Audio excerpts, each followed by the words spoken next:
नमस्कार, मैं नवीन कुमार, व्याख्याता इतिहास मोता महाविद्यालय राजगढ़।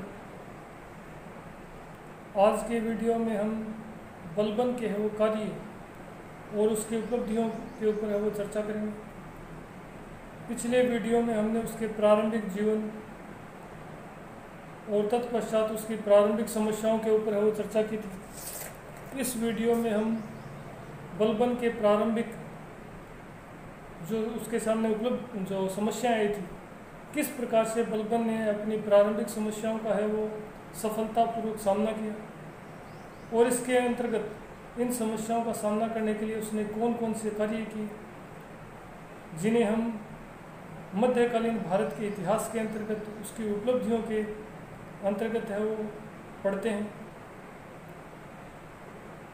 चूँकि हमने बलबन की जो प्रारंभिक समस्याएं थी उसके अंतर्गत उसकी पहली समस्या पड़ी थी, जो समस्या थी उसमें पहली समस्या उसके सामने सिंहासन पर बैठते ही जो आई वो ये थी कि सुल्तान पद की शक्ति और प्रतिष्ठा में सुल्तान पद की शक्ति और प्रतिष्ठा को पुनः स्थापित करना। यानी सिंहासन पर बैठते ही उसके सामने जो पहली समस्या थी वो थी सुल्तान पद की शक्ति और प्रतिष्ठा को पुनः स्थापित करना। दूसरा था जो दूसरी समस्या थी वो थी सल्तनत की आर्थिक स्थिति।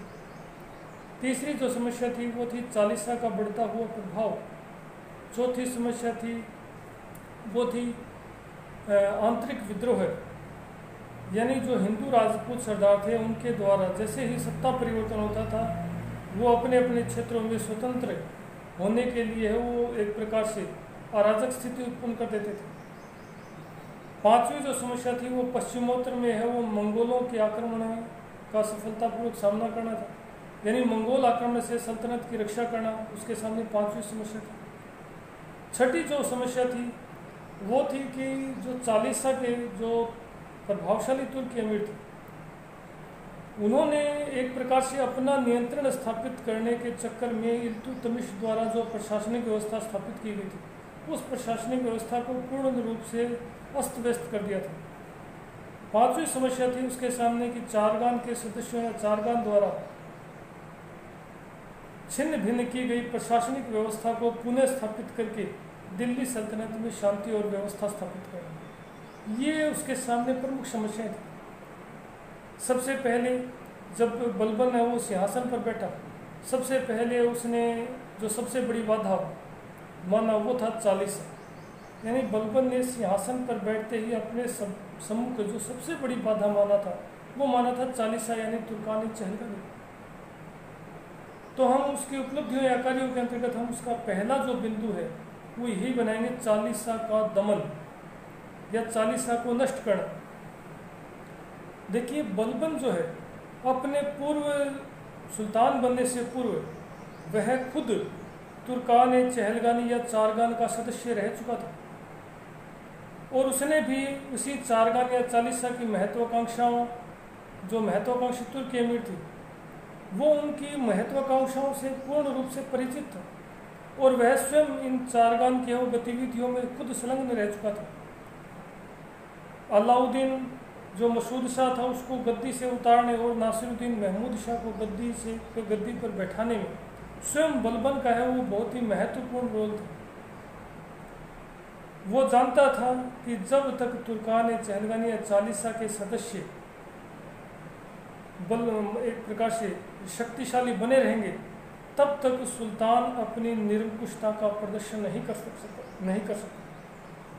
यही कारण है कि आधुनिक इतिहासकार आशीर्वादी लाल श्रीवास्तव ने भी लिखा है कि सुल्तान गयासुद्दीन बलबन जो था वो सुल्तान की निरंकुशता के मार्ग में सबसे बड़ी बाधा है वो तुर्कान चहलगानी या चालीसा संगठन के अमीरों को ही मानता था।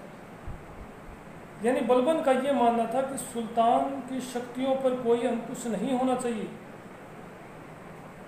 उसके पूर्ववर्ती जो सुल्तान रहे थे उनकी शक्ति पर यानी उनकी निरंकुशता पर एक प्रकार से चारगान हावी रहा था और वह चूंकि खुद चारगान का सदस्य रह चुका था उसे भली भांति ज्ञान था कि चारगान को नष्ट किए बिना सुल्तान की निरंकुशता या सुल्तान पद की जो शक्ति और प्रतिष्ठा है उसे पुनः बहाल नहीं किया जा सकता।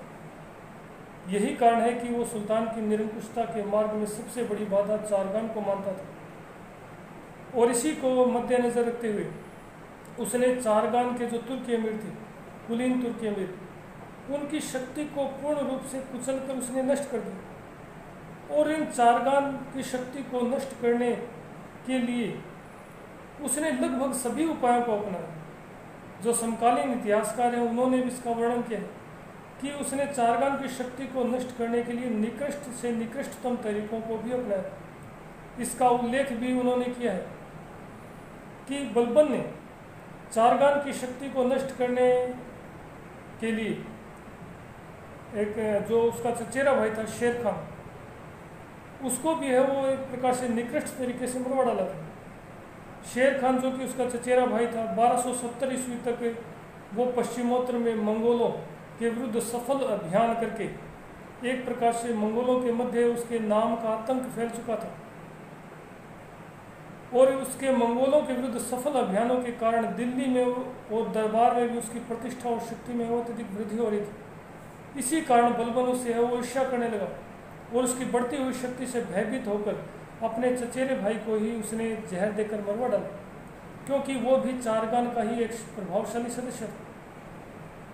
यानी उसने चारगान की शक्ति को नष्ट करने के लिए निकृष्ट से निकृष्टतम तरीके भी अपनाए, क्योंकि वह सुल्तान की निरंकुशता के मार्ग में सबसे बड़ी बाधा ही चारगान को मानता था। सिंहासन पर बैठने के बाद उसके सामने जो दूसरी समस्या थी वो थी आंतरिक विद्रोहों की। तो उसकी दूसरी उपलब्धि या उसका जो दूसरा कार्य था वो यही था कि जो आंतरिक विद्रोह थे उनका दमन। दूसरा बिंदु हम पढ़ेंगे आंतरिक विद्रोहों का दमन। देखिए, बलबन जब सिंहासन पर बैठा तो उसके सामने चारगान के साथ साथ यानी तुर्कान चहलगानी के जो तुर्की अमीर थे उनके साथ साथ जो हिंदू राजपूत सरदार थे, इसके अलावा जो दिल्ली के आसपास जो मेवातियों द्वारा उपद्रव करवाए जा रहे थे वो भी उसके सामने एक प्रकार से सबसे बड़ी समस्या थी। सिंहासन पर बैठते ही उसने चारगान की शक्ति को कुचलने के साथ साथ अपनी आंतरिक स्थिति को मजबूत करने का प्रयास किया। सुल्तान गयासुद्दीन बलबन को अपने आंतरिक प्रशासन के अंतर्गत आंतरिक विद्रोहों का जो सामना करना पड़ रहा था उसका वर्णन है वो जियाउद्दीन बर्नी ने अपने ग्रंथ तारीख-ए-फिरोजशाही में किया है। जियाउद्दीन बर्नी ने है वो आंतरिक विद्रोह के जो 4 प्रमुख केंद्र है वो अपने ग्रंथ में बताए, जिनमें पहला था मेवात, दूसरा था अवध और तीसरा था दोआब वाला क्षेत्र और चौथा था कटेहर जो वर्तमान में बंदायूं के नाम से जाना जाता है। जियाउद्दीन बर्नी के अनुसार जब वो सिंहासन पर बैठा उस समय ये 4 जो क्षेत्र हैं वो आंतरिक विद्रोहों के केंद्र बन चुके थे। यद्यपि जो मेवात वाला क्षेत्र है वो उसके पूर्ववर्ती सुल्तानों के समय ही एक प्रकार से अत्यधिक अशांत क्षेत्र बन चुका था। दिल्ली के आसपास का जो क्षेत्र है जिसे हम वर्तमान में दिल्ली एनसीआर के नाम से जानते हैं, अलवर, हरियाणा का मेवात वाला क्षेत्र, भरतपुर, अलवर, भिवाड़ी और हरियाणा का जो मेवात वाला क्षेत्र है जो वर्तमान में मेवात के नाम से जाना जाता है, दिल्ली के आसपास का जो क्षेत्र था वो एक प्रकार से जो है वो मेवातियों की लूटमार के कारण पूर्ण रूप से असुरक्षित हो गया था। समकालीन इतिहासकार जिसमें मिनहाज भी शामिल है, उसने नासिरुद्दीन महमूद शाह के समय है वो इन मेवातियों के बारे में लिखा है। उसने लिखा है कि इन मेवातियों के उपद्रव और लूटमार के कारण दिल्ली आने वाले समस्त मार्ग इतने अधिक असुरक्षित हो गए थे कि महिलाओं तक से उनके आभूषणों के साथ साथ उनके वस्त्र तक उतरवा लिए जाते थे। दिल्ली में आने वाले जितने भी व्यापारिक मार्ग थे वो इन मेवातियों की लूटपाट के कारण पूर्ण रूप से असुरक्षित हो चुके थे। अतः बलबन ने सबसे पहले इन्हीं मेवातियों के विरुद्ध है वो सैन्य अभियान किया। वो एक बड़ी सैन्य टुकड़ी के साथ उसने दिल्ली के बाहर अपनी सैन्य छावनी स्थापित की। उसके बाद उसने दिल्ली के आसपास और जो दिल्ली में आने वाले जो व्यापारिक मार्ग थे उनके आसपास के क्षेत्रों में लंबे दूरी तक जो घने जंगल थे उनको कटवा कर साफ करवा दिया और जो व्यापारिक मार्ग थे दिल्ली आने वाले उन व्यापारिक मार्गों पर थोड़ी थोड़ी दूर पर सैनिक चौकियां उसके द्वारा स्थापित करवाई। लेकिन इसके बावजूद भी जब मेवाती जो लुटेरे थे उनके द्वारा लूटपाट जारी रही, तो बलबन ने ये जो मेवातियों की बस्तियां थी इनको जलवा कर नष्ट कर दिया तथा 11 वर्ष से अधिक उम्र के, इनका जो लेख है वो समकालीन इतिहासकारों ने किया है कि 11 वर्ष से ऊपर के जितने भी मेवाती वयस्क पुरुष थे उन्हें है वो मार डाला गया। इस प्रकार बलबन है वो एक प्रकार का कठोर नीति अपनाकर इन मेवातियों का दमन करने में सफल रहा। इसी प्रकार अवध, आधुनिक जो लखनऊ बनारस वाला जो क्षेत्र है, दोआब यानी गंगा और यमुना नदियों के मध्य वाला जो क्षेत्र है, अत्यधिक उपजाऊ क्षेत्र था। और इन क्षेत्रों में जो हिंदू राजपूत सरदार थे उनके द्वारा सत्ता परिवर्तन के साथ ही वो इन उपजाऊ क्षेत्रों पर अपना नियंत्रण स्थापित करने के लिए वो प्रयास किया जाता था। बलबन भी जब सिंहासन पर बैठा तो इन राजपूत जो हिंदू शासक थे उनके द्वारा पुनः इन उपजाऊ क्षेत्रों को अपने नियंत्रण में लेने का प्रयास किया गया। कुछ जो असंतुष्ट तुर्की अमीर थे वो भी इनकी गतिविधियों को वो एक प्रकार से उकसा रहे थे। बलबन ने इनके विरुद्ध सैन्य अभियान करके इन क्षेत्रों में भी है वो शांति स्थापित करने का प्रयास किया।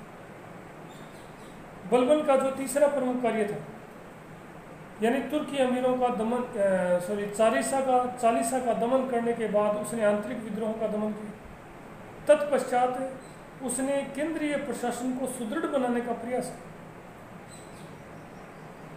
बलबन ने केंद्रीय प्रशासन को सुदृढ़ बनाने के लिए केंद्रीय प्रशासन से संबंधित जितने भी विभाग थे या केंद्रीय प्रशासन पर अपना पूर्ण नियंत्रण स्थापित करने का प्रयास किया। बलबन ने केंद्रीय प्रशासन के ऊपर अपना पूर्ण नियंत्रण स्थापित करने के लिए जितने भी प्रशासनिक विभाग थे, प्रशासन से संबंधित जितने भी कार्य थे, उन प्रशासनिक कार्यों का अलग अलग विभागों में विभाजन कर दिया। उसने भ्रष्टाचार को समाप्त करने के लिए सैन्य विभाग को प्रशासन से अलग थलग कर दिया। उसने प्रशासनिक कार्यों को अलग अलग विभागों में बांटकर प्रत्येक विभाग में है वो गुप्तचरों की नियुक्ति कर दी। उसने भ्रष्टाचार को समाप्त करने के लिए सैन्य पदों को है वो प्रशासन से पृथक कर दिया। उसने प्रांतीय सूबेदारों के स्थानांतरण की नीति अपनाई। यद्यपि उसने केंद्रीय प्रशासन की भांति प्रांतीय प्रशासन पर भी अपना नियंत्रण स्थापित करने का प्रयास किया, परंतु वह केंद्रीय प्रशासन की भांति प्रांतीय प्रशासन पर अपना पूर्ण नियंत्रण स्थापित नहीं कर पाया।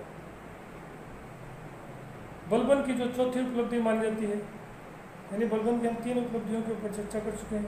पहला ध्यान रखिएगा चालीसा का दमन, दूसरा है आंतरिक विद्रोहों का दमन, तीसरा है केंद्रीय प्रशासन को सुदृढ़ करना या केंद्रीय प्रशासन पर अपना नियंत्रण स्थापित करना। बलबन का जो चौथा प्रमुख कार्य है, जो उपलब्धि मानी जाती है, वो है सेना का पुनर्गठन। देखिए, प्रशासन पर नियंत्रण या दिल्ली सल्तनत पर नियंत्रण तभी संभव था जब सेना पर, चूंकि राजतंत्रात्मक शासन व्यवस्था था, जब सेना पर सुल्तान का पूर्ण नियंत्रण हो।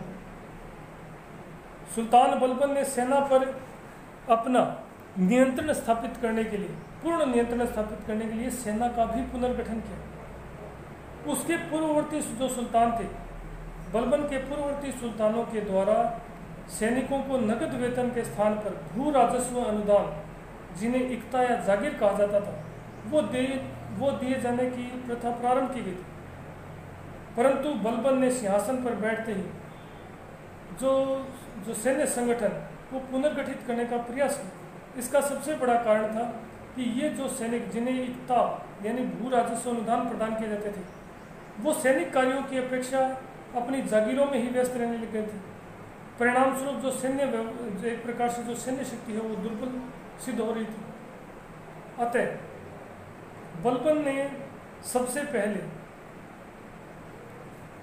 उसने सेना के ऊपर अपना प्रभावी नियंत्रण स्थापित करने के लिए एक केंद्रीय सैनिक विभाग की स्थापना की और इस केंद्रीय सैनिक विभाग को दीवान आरिज के नाम से जाना जाता था। दीवान आरिज यानी केंद्रीय सैनिक विभाग का जो अध्यक्ष है वो आरिज ए मुमालिक कहलाता था और बलबन ने इस आरिज ए मुमालिक के पद पर अपने अत्यंत विश्वस्त इमादुल मुल्क को नियुक्त किया। इमादुल मुल्क जो है वो दिल्ली सल्तनत का पहला आरिज ए ममालिक यानी केंद्रीय रक्षा मंत्री था। इसके अलावा बलबन ने ये जो सेना का पुनर्गठन किया था, इस सैन्य पुनर्गठन के अंतर्गत बलबन ने सैनिकों का है वो रिकॉर्ड रखने और सैनिकों के प्रशिक्षण की भी व्यवस्था की। इस प्रकार के जो सुधार है वो सैन्य व्यवस्था में करके बलबन सेना पर अपना नियंत्रण स्थापित करने में सफल रहा। बलबन की जो 5वीं उपलब्धि या कार्य माना जाता है वो माना जाता है उसके आर्थिक सुधारों। बलबन के आर्थिक सुधार उसकी एक 5वीं प्रमुख उपलब्धि या कार्य माना जाता है। देखिए, बलबन ने अब जो दिल्ली सल्तनत थी या जो दिल्ली का जो राज्य था उसकी राजकीय आय में वृद्धि करने के लिए दोआब वाला जो क्षेत्र था जो कि अत्यधिक उपजाऊ माना जाता था, इस दोआब वाले क्षेत्र में उसके पूर्ववर्ती सुल्तानों के द्वारा जो भू राजस्व अनुदान यानी जो इक्ता जो तुर्की अमीरों को प्रदान किए गए थे उनकी जांच करवाई और जांच के पश्चात उसने इन इक्ताओं को पुनर्ग्रहित करने का प्रयास किया। यानी ये दोआब वाले क्षेत्र में जो इक्ता या जो जागीरें तुर्की अमीरों को प्रदान की गई थी उन इक्ताओं या जागीरों को बलबन के द्वारा मुआवजा या पेंशन देकर केंद्रीय सल्तनत के अधीन है वो पुनर्ग्रहित कर दिया गया, यानी उन पर पुनः केंद्रीय नियंत्रण है वो स्थापित कर दिया गया। इस प्रकार बलबन है वो राज्य की आय बढ़ाने के साथ साथ राज्य की आय बढ़ाने में सफल रहा। साथ ही साथ उसने भू राजस्व व्यवस्था में जो तत्कालीन भू राजस्व व्यवस्था थी उसके में भ्रष्टाचार को समाप्त करने के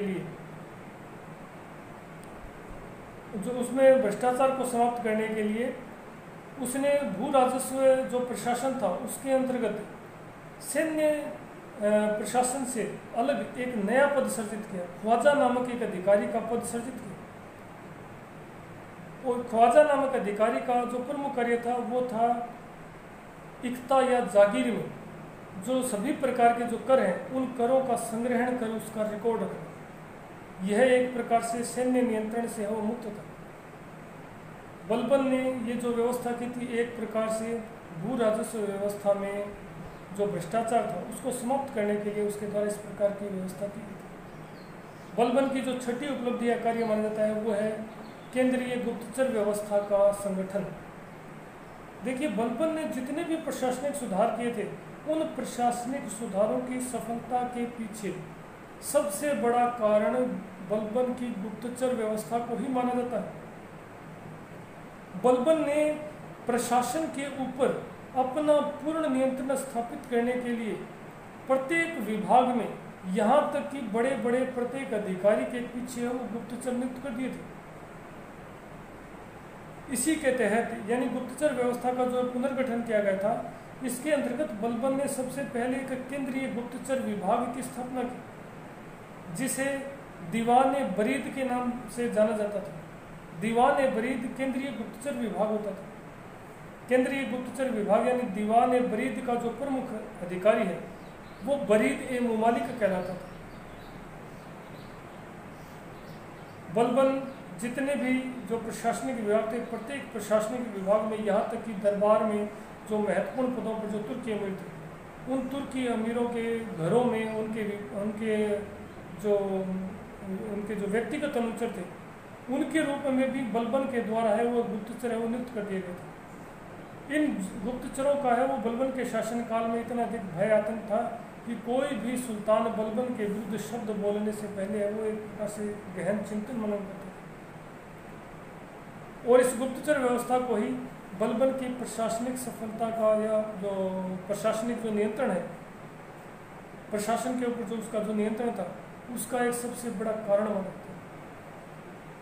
बलबन की जो 7वीं उपलब्धि है जो 7वां कार्य था वो था मंगोलों के प्रति उसकी नीति।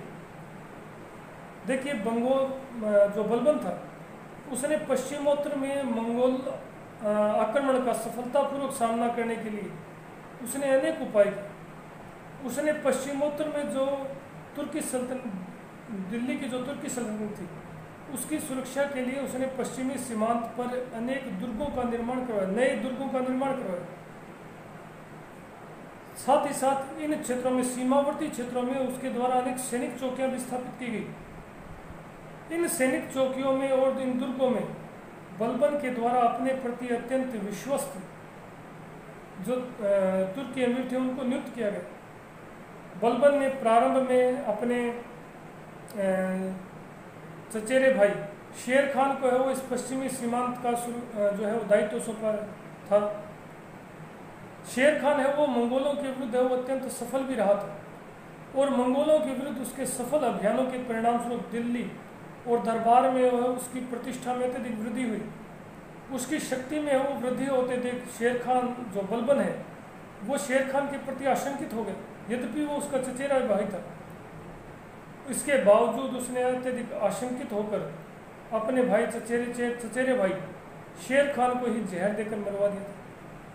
1270 ईस्वी में शेर खान की मृत्यु के बाद बलबन ने इस पश्चिमी सीमांत का जो सुरक्षा है, मंगोलों के विरुद्ध जो सुरक्षा है, उसका दायित्व अपने ज्येष्ठ पुत्र मोहम्मद खान और बुगरा खान को सौंपा। इस प्रकार बलबन ने जो पश्चिमी सीमांत है उस पश्चिमी सीमांत की सुरक्षा के लिए न केवल नए नए दुर्गों का निर्माण करवाया, बल्कि इन क्षेत्रों में वो अनेक सैनिक चौकियां भी स्थापित की। साथ ही साथ उसने राजधानी दिल्ली जो थी, राजधानी दिल्ली में 30,000 घुड़सवारों की एक नियमित स्थायी सेना पश्चिमोत्तर में मंगोल आक्रमण के विरुद्ध किसी भी आपात स्थिति से निपटने के लिए हमेशा तैयार की जाती थी। यद्यपि बलबन को वो पश्चिमी सीमांत की सुरक्षा पर वो अत्यधिक व्यय करना पड़ा था और पश्चिमी सीमांत पर मंगोलों के निरंतर आक्रमणों के कारण ही वह दिल्ली सल्तनत का वो पर्याप्त विस्तार नहीं कर पाया था। बलबन की हम जो 8वीं उपलब्धि है वो माना जाता है सुल्तान पद की शक्ति और प्रतिष्ठा को पुनः स्थापित करना। ये हम अगले वीडियो में पढ़ेंगे, क्योंकि एक 7 नंबर का क्वेश्चन आ जाता है कि बलबन के राजत्व के सिद्धांत पर प्रकाश डालें। ये जो 8वां बिंदु है इसके अंतर्गत हम छोटे छोटे बिंदु बनाकर पढ़ेंगे।